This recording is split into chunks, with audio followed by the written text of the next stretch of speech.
রবিবারের দিনটা খুব মজা করেই কাটালাম। তো আজকে যাচ্ছি একটা ফ্যামিলি গেট টুগেদারে মধ্যমগ্রাম। সাজুগুজু করে নিচে চলে এসেছি, এবার এখান থেকে বেরিয়ে যাব। তো বেরিয়েও পড়েছি।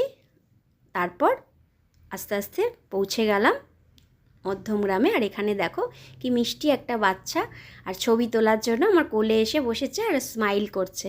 আর এটা হচ্ছে ওই মিষ্টি বাচ্চাটার মা। কতটা মিষ্টি মাও।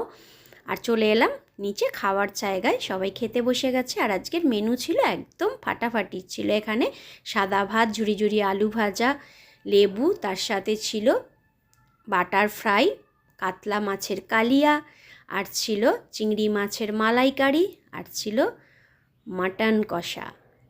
এত কিছু খাওয়ার পর তারপর ছিল আবার আমের চাটনি, পাঁপড়, মিষ্টি।